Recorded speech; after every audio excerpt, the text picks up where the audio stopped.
साथ साथ माननीय प्रधानमंत्री जी की जो नीति है उसके बारे में भी हम चर्चा करेंगे। हमारे लोकसभा चुनाव को लेकर हमारे चौधरी रणजीत सिंह जी जो हमारे कैंडिडेट हैं उनके लिए हम सब कार्यकर्ता वोट की अपील करेंगे। नीचे तक का जैसे मैंने कहा, अगर लोकसभा की मैं बात करूं लगभग 1757 हमारे बूथ हैं। हर बूथ पर बूथ का कार्यकर्ता जनसंपर्क का कार्यक्रम करेगा। और मैं आप सबसे भी अनुरोध करूं कि जो 11-12 का जो हमारा कार्यक्रम है उस कार्यक्रम को आप सब जितना हो सके उसे आप अपनी तरफ से कैप्चर करें, वहां जाकर कार्यकर्ताओं से बातचीत करें और हमारे जहां शीर्ष नेतृत्व जहां रहने वाला है वहां पहुंचकर उस स्थान की जितना हो सके आप एक बार लाइव अगर चलाएं तो उसमें हम सब कार्यकर्ताओं का भी कहीं ना कहीं उत्साहवर्धन होगा। तो ऐसा मैं आपसे अनुरोध करते हुए मुझे आपसे इतनी ही बात कहनी थी। आगे के लिए मैं आपसे अनुरोध करूंगी कि हमारे कैंडिडेट चौधरी रणजीत सिंह जी भी हमारे बीच हैं और आदरणीय सावित्री जिंदल जी भी हमारे बीच उपस्थित हैं। आप जो कुछ पूछना चाहें आप अपनी बात रख सकते हैं।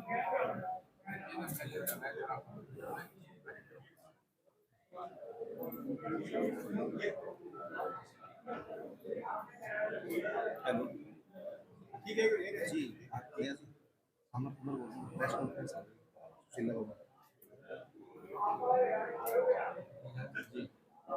मैडम आप बता दो फिर मैं बात करवा दूंगा आपके प्रोग्राम में बात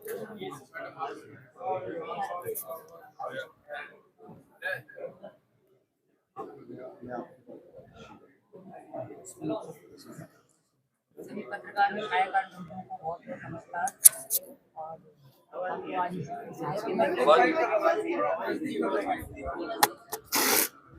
सभी पत्रकार व छायाकार नजदीक करना पड़ेगा।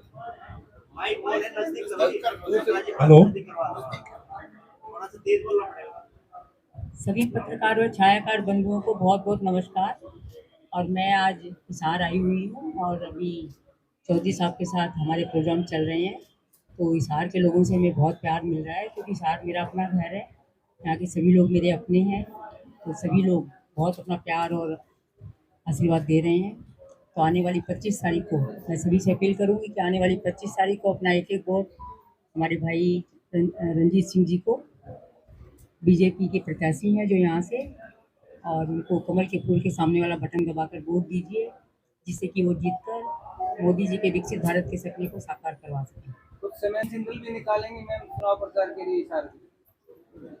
नवीन जिंदल जी अपने कुरुक्षेत्र में लगे हुए हैं, उनकी जगह पर मैं यहाँ पर आई हुई हूँ। और मैं आप सबसे नवीन जिंदल के लिए भी मतलब अपील करूँगी कि आप लोग जहाँ भी कुरुक्षेत्र में आप लोगों की कोई भी रिश्तेदारी हो, कोई भाईचारा हो, कोई दोस्त कोई और रहते हो तो उनको आप सब वहाँ भी बोलिए जिससे कि नवीन जिंदल भी वहाँ से जीते और यहाँ से चौधरी रणजीत सिंह जी जीते। तो जीत कर 2 MP बनकर और मोदी जी के हाथ मजबूत करें, मोदी जी के विकसित भारत के सपने को साकार करने में अपना सहयोग दे सकें। अब हिसार विधानसभा के अभी तक 4 से 5 प्रोग्राम आज आपने किए, कैसा रिस्पांस मिल रहा है और हिसार विधानसभा से आप कितनी लीड चौधरी रणजीत सिंह को दिलवाएंगे? देखिए, मैं तो एक ही बात कहूँगी कि हिसार मेरा अपना घर है, शुरू से हम लोग हिसार में रहे हैं और हिसार के लोगों ने हमें बहुत प्यार और आशीर्वाद दिया है। तो वही प्यार और आशीर्वाद मेरे भाई चौधरी रणजीत सिंह जी को भी देंगे।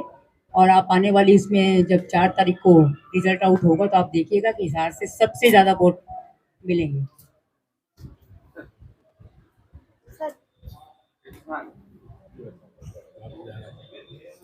एक मिनट भेज निकलेंगे।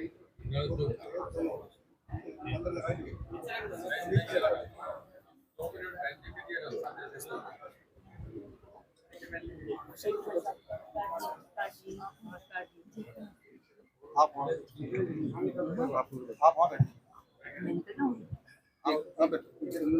हाँ जी, करें शुरू।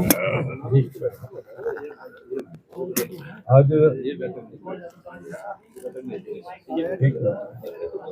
आज का जो कार्यक्रम है हमारा, क्योंकि लोकसभा के चुनाव में राष्ट्रीय स्तर पे सब जगह हम इसे वो कर रहे हैं। हमारा जो बूथ मैनेजमेंट का काम है, हर 11 और 12 तारीख को हमने दो मतलब चाहे वो छोटा वर्कर है चाहे बड़ा वर्कर है, हर जगह 2 बूथ रहेंगे। 11 तारीख को मैं शायद बरवाला के 2 बूथ करूँगा और 12 तारीख को हो सकता है हिसार के या गंगवा के नलवाल के 2 बूथ करूँगा। और उसमें हमारा जागरूकता पैदा करना है कि वर्कर को जाके जो छोटे लेवल पे एक बूथ पे जो काम करता है हमारा वर्कर, उस तक ये मैसेज हो जाए कि हमने इस चुनाव को बहुत सीरियसली लेना है। और जिस दिन 11 से हम लेंगे उस दिन पूरा चुनाव हमारा वोटर के हाथ में चला जाएगा और इससे आप ये समझे कि 100% पोलिंग होगी।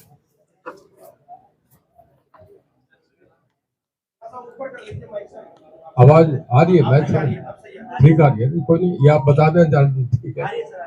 तो मैं दोबारा रिपीट कर दूं कि ये हमारा नेशनल कार्यक्रम है पूरी लोकसभा के लिए, क्योंकि लोकसभा के चुनाव है और हमारे यहाँ हमने ये तय करा है 11-12 तारीख को 2 दिनों में, चाहे बड़ा वर्कर है चाहे छोटा लड़का है चाहे कैंडिडेट लड़ रहा है या जो भी है, वो हर वर्कर अपना बूथ पे जाएगा। उसे 2-2 बूथ पे सुबह से लेकर शाम तक उसे अपना लोगों में कैसे काम करना है, कैसे बूथ का मैनेजमेंट करना है, इस पे एक ट्रेनिंग सेंटर होगा हमारा, उससे हम जाके काम करेंगे और उससे लोगों का मनोबल बढ़ेगा।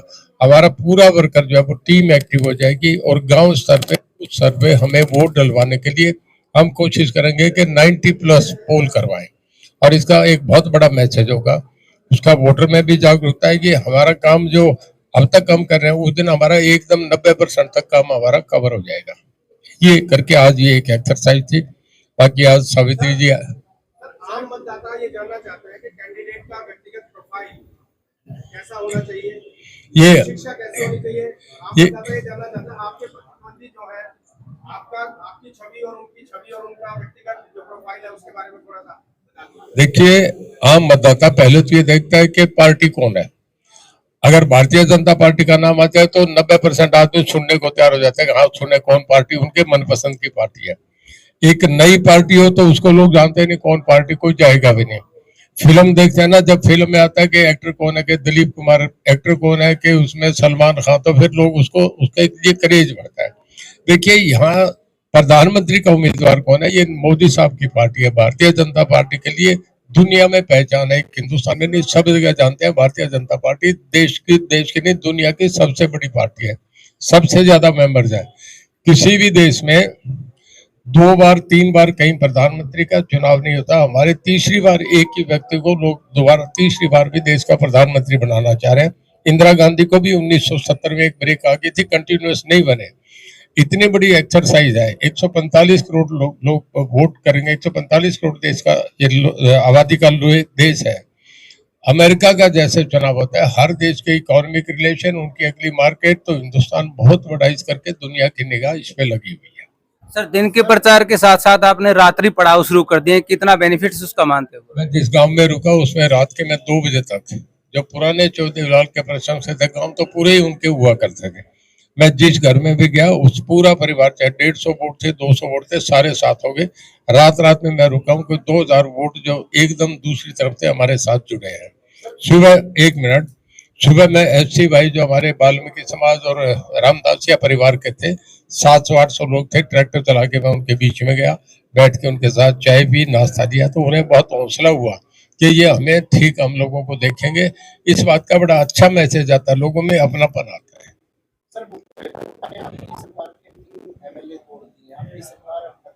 देखिए ऐसा है, सरकार खतरे में नहीं है। आप लीगली देखें, वोट ऑफ कॉन्फिडेंस या वोट ऑफ नो कॉन्फिडेंस एक बार आता है, 6 महीने के बाद उसकी फिर तो उसकी आवश्यकता नहीं होती। नंबर 2 कि जो मेंबर टूट के जाता है, जैसे मैं जब बीजेपी ज्वाइन करी, टिकट लिया, तो मैंने रिजाइन करा, विधानसभा से पहले रिजाइन करा, फिर पार्टी ज्वाइन करी। जो 3 मेंबर टूट के गए वो उनके तो मेंबरशिप ही खत्म होगी, वो एमएलए ही नहीं रहेंगे। अगर वो गए तो उसका कोई फर्क। देखिए चुनाव के मौके पे आज से नहीं सदा से एक प्रक्रिया है कि जिन लोगों को टिकट के जो चाहवान होते हैं, जहाँ यहाँ नहीं मिलते दूसरी जगह जाके अपने टिकट पका करने के लिए एमपी भी जाते हैं, एमएलए भी टूट के जाते हैं। ये हमेशा से होता रहा, आज नई चीज नहीं है। वहां टूट के गए, कल को इधर भी कहीं टूट के आ जाएंगे। अब जैसे हमारे जोगीराम जी है, वो हमें हमारा साथ दे रहे हैं, बहुत ये होता है, ये कोई एक माइनर चीज। अब तो सामने मेन इशू जो है वो लोकसभा का चुनाव है, विधानसभा का नहीं है।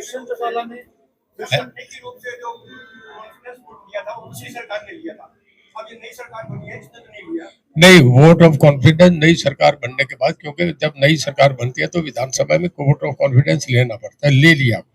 इसके लिए लीगल प्रोसीजर ये है कि एक बार लेने के बाद फिर 6 महीने बाद उसमें ना वोट ऑफ नो कॉन्फिडेंस आ सकता ना हो सकता।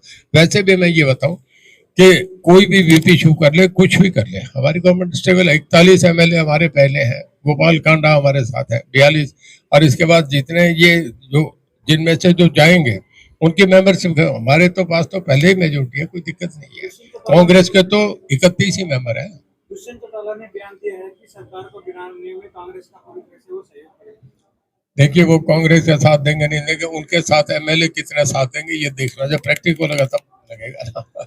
आपको भी इस बात की खबर है, हमारे बच्चे क्यों कलवाओ उनके लिए। दुष्यंत चौटाला की ओर से लोगों को नोटिस जारी किए, वो जोगीराम सियाग जैसे आपके प्रचार कर रहे हैं तो कहते प्रोटोकॉल के अनुसार प्रचार नहीं कर सकते, उनके खिलाफ नोटिस भी जारी किया, अगर जरूरत पड़ी तो हाईकोर्ट में भी जाएगी। देखिए, ये चीजें हैं प्रक्रिया, एमएलए भी इन बात को जानते हैं, उन्हें भी पता है। कई बार लोगों का साइकोलॉजिकल ऐसी बातें बिठाने के लिए हुड्डा साहब को भी करना पड़ता है, उन्हें भी करना, पर इन एक्सरसाइज ये वो चंदा मामा वाली कहानी है, चंदा मामा दूर के पुए पकाए भूर के, इन कहानियों में कोई दम नहीं है। लीगल मैटर जो सारी बात है वो ये चुनाव है, चुनाव में सबको परेशानी हो रही है, हम 10 की 10 जीत रहे हैं, हमारे सामने कहीं नहीं। मैं आपको ये भी दावा कर रहा हूँ, आज कह के जा रहा हूँ, भूपेंद्र सिंह हुड्डा भी हारेंगे पहले से ज्यादा, मतलब दीपेंद्र हुड्डा पहले से ज्यादा वोटों से हारेंगे, ये आपसे कह रहा हूँ। भूपेंद्र सिंह हुड्डा ने सर रोड शो में ये कहा है कि जयप्रकाश जेपी को जिता दो, हरियाणा की सरकार भी कांग्रेस की बना दूंगा। मैं एक बताऊं आपसे, देखिए, हुड्डा साहब केवल एक बात कर रहे हैं, कांग्रेस इस बात से खत्म हुई कि सोनिया गांधी ने, प्रणब मुखर्जी, उसके बाद आपके शरद पवार, नरसिम्हा राव और ममता बनर्जी, जो बड़े बड़े नेता थे, उनको दरकिनार करते गए कि ये राहुल के गांधी के रास्ते में प्रधानमंत्री में आड़े नहीं आए, और इस एक्सरसाइज में कांग्रेस खत्म हो गई, राहुल गांधी प्राइम मिनिस्टर नहीं बने। यही काम हुड्डा साहब कर रहे हैं।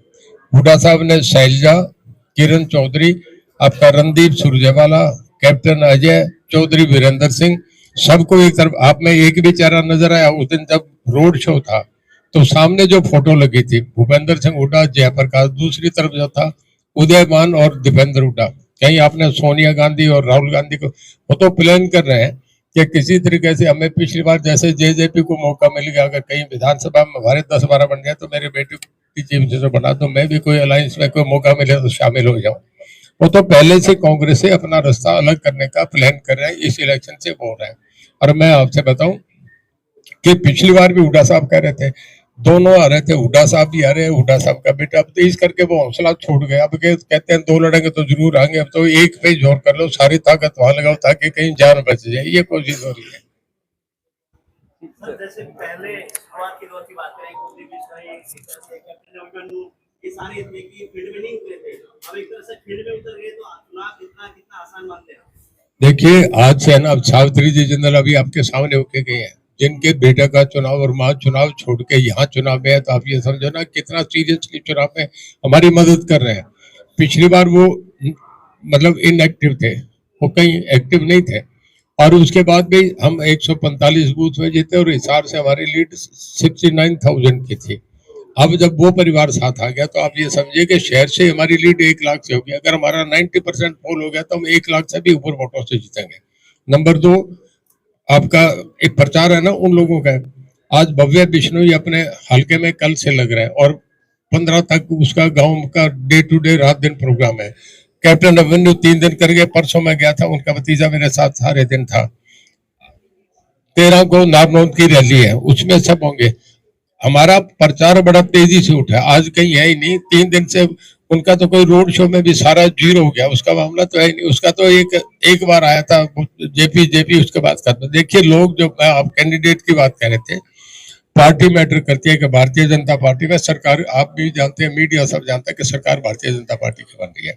नंबर 2, एज कैंडिडेट जो छवि देखी जाए, मैं ये तो नहीं कहता मैं युधिष्ठिर हूँ, आज के जमाने में युधिष्ठिर तो है ही नहीं, पर ये है कि लोगों में हमारी इमेज ठीक है कि रणजीत सिंह गलत आदमी नहीं है, मतलब मैं अच्छी छवि कहूँ ये बढ़िया नहीं, पर लोगों में ये है कि आदमी ठीक है। और जेपी की जो छवि है ना, वो ग्रीन ब्रिगेड का जो सबसे बड़ा सरगना था वो था। यहाँ जो घटनाएं हुई शहर में जब वो रहता रहा, वो लोग यहाँ वो काले कड़े से बने हुए पहने हुए ऐसे बाजार में घूमते, किसी को अच्छे नहीं लगते, आप भी जानते हो और मैं भी जानता हूँ।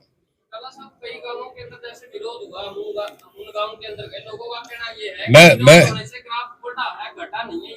हाँ, बिल्कुल ऐसा ही हुआ है कि कुछ लोगों ने इन्होंने क्या करा कि जैसे मैं रात तालू में धनाना में रात को 10 बजे मीटिंग करके आया हूँ, बड़े बड़े गांव में कहीं भी रुक नहीं था। एक गांव में 4 आदमी थे, वो भेजे हुए आदमी होते हैं, प्लांटेड आदमी होते हैं, वो एक वीडियो बनाते हैं कि बस मुर्दाबाद मुर्दाबाद और अपने झंडे दिखा के वो ये करके अपना 10,000 12,000 रुपए उन्हें पार्टी कांग्रेस देती है, वो लेके चले जाते हैं।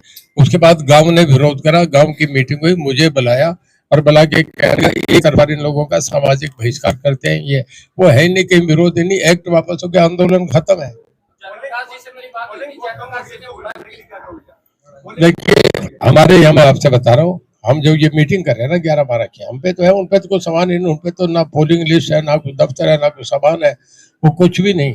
हमारा तो बहुत एक्टिव तरीके से होगा। मैंने आपसे बताया 90% से भी पोल क्रॉस करेंगे, हम तो इतनी तैयारी करके बैठे हैं, हमारे तो बूथ लेवल पे सब तैयारी है। 10 मई को भव्य विष्णु भी एक साइकिल यात्रा निकाल रहे हैं आपके समर्थन के अंदर, तो इससे आदमपुर से आपको कितना समर्थन मिलने की उम्मीद है?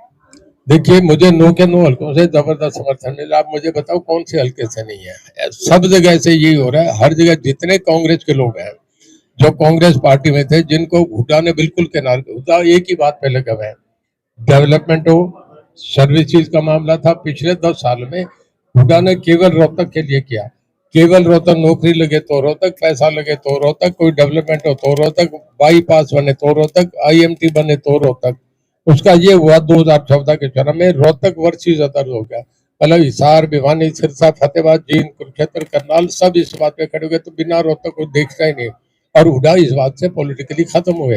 हुड्डा अब भी लोगों को यह है कि हुड्डा रोहतक के लिए करेगा, वो क्षेत्रवाद की राजनीति करता है, उसका कहीं नहीं है। सारी जगह बीजेपी बहुत अच्छे मार्जिन से बढ़ेगी। चलो शुक्रिया सर, थैंक यू। बहुत धन्यवाद।